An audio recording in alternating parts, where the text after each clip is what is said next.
بسم اللہ الرحمن الرحیم۔ السلام علیکم۔ کیا آپ جانتے ہیں کہ جنات ہمارے گھروں میں کیسے داخل ہوتے ہیں اور کہاں رہتے ہیں؟ وہ ہمارے ساتھ کس کھانے میں شریک ہوتے ہیں اور ان کو گھروں سے باہر نکالنے کے لیے کیا کرنا چاہیے؟ ان کی تعداد کتنی ہے اور نیک جن انسانوں کے ساتھ کیسے رہتے ہیں؟ ان تمام سوالات کے جوابات کے حوالے سے ہم اپنی آج کی ویڈیو میں تفصیل سے بات کریں گے۔ حضرت ابن عمر رضی اللہ تعالیٰ عنہ فرماتے ہیں، چوتھی زمین کے اوپر اور تیسری زمین کے نیچے اس قدر تعداد میں جنات رہتے ہیں کہ اگر وہ تمہارے سامنے آ جائیں اور زمین اور آسمان کے درمیان معلق ہو جائیں تو تمہیں سورج کی روشنی تک دکھائی نہ دے، یعنی ہر طرف اندھیرا ہو جائے۔ اسی طرح حضرت عمر بقالی رضی اللہ تعالیٰ عنہ جنات کی تعداد و پیدائش کے حوالے سے فرماتے ہیں کہ جب انسان کے ہاں ایک بچہ پیدا ہوتا ہے تو جنات کے یہاں 9 بچے پیدا ہوتے ہیں، یعنی جنات کی تعداد انسانوں کی تعداد کے 9 گنا ہوتی ہے۔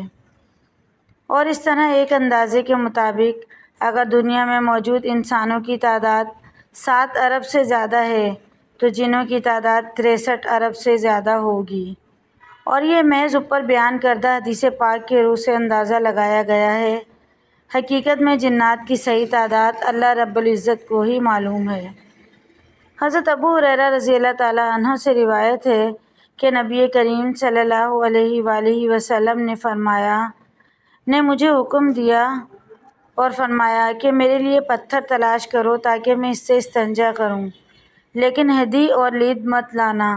میں نے آپ کی خدمت میں وہ پتھر پیش کر دیے جو میں نے پلے باندھ رکھے تھے۔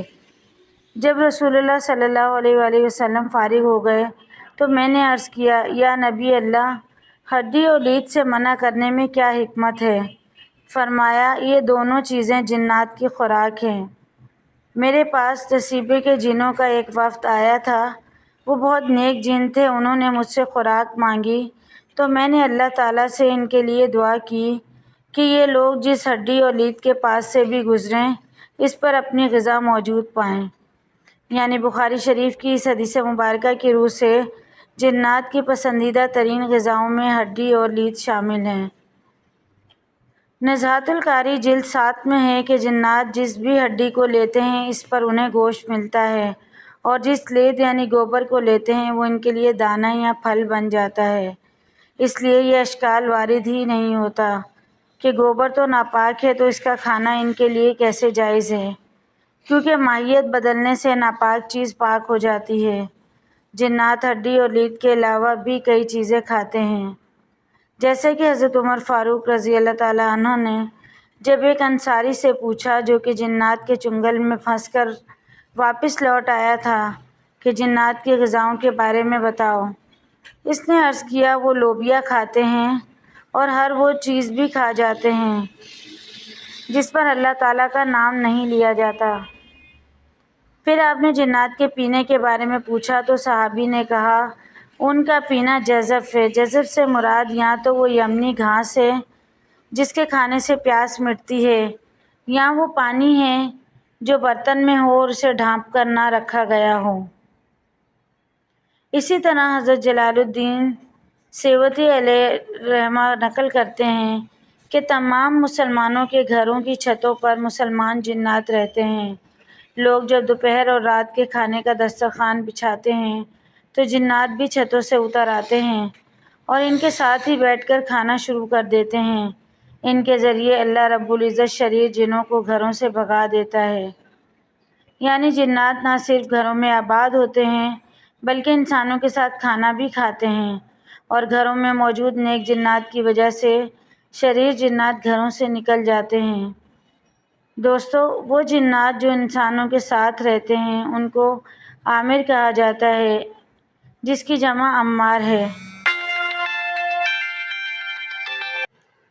صحیح مسلم شریف میں ہے کہ حضرت جابر رضی اللہ تعالیٰ عنہ سے مروی ہے کہ انہوں نے رسول اللہ صلی اللہ علیہ وآلہ وسلم کو فرماتے ہوئے سنا، جب کوئی شخص اپنے گھر میں داخل ہو اور داخل ہوتے وقت اور کھانے کے وقت بسم اللہ شریف پڑھ لے تو شیطان اپنی ذریت سے کہتا ہے، اس گھر میں نہ تم رہ سکتے ہو اور نہ کھا سکتے ہو، اور اگر بسم اللہ شریف نہ پڑھی جائے تو کہتا ہے، یہی جگہ تمہارے رہنے کی ہے، اور اگر کھانے کے وقت نہ پڑھی جائے تو کہتا ہے تمہیں رہنے کے لیے جگہ بھی مل گئی اور کھانے کو بھی مل گیا۔ نیک جنات کے بارے میں تو ہم نے دیکھ لیا کہ وہ مسلمان گھرانوں کی چھتوں پر بھی رہتے ہیں، جبکہ اس کے برعکس شریر جنات کے بارے میں ہے کہ وہ گھروں میں موجود بیت الخلاء، کچرے کے ڈھیر اور غسل خانہ وغیرہ میں رہتے ہیں۔ یہی وجہ ہے کہ رسول اللہ صلی اللہ علیہ وآلہ وسلم نے ارشاد فرمایا، جب تم میں سے کوئی شخص بیت الخلاء میں جائے تو وہ بیت الخلاء جانے سے پہلے کی دعا پڑھ لے۔ اسی طرح حضرت جابر رضی اللہ تعالیٰ عنہ سے مروی ایک اور روایت بھی ملتی ہے کہ رسول اللہ صلی اللہ علیہ وآلہ وسلم نے فرمایا، اے لوگو، اپنے گھروں سے گوشت کی چکنائی والا کپڑا، دستی رومال وغیرہ جس سے گوشت صاف کیا گیا ہو اور اس پر گوشت کی چکنائی اب بھی موجود ہو، نکال دو، یعنی دھو دیا کرو، اس لیے کہ یہ شریر جن کی جگہ ہے اور اس کی قیام گاہ ہے۔ دوستوں، امید کرتے ہیں یہ ویڈیو آپ کے علم میں خاطر خواہ اضافے کا باعث بنی ہوگی۔ مزید ایسی ویڈیوز کے لیے چینل کو ضرور سبسکرائب کریں۔ ویڈیو پسند آئے تو لائک، شیئر، کمنٹ کریں۔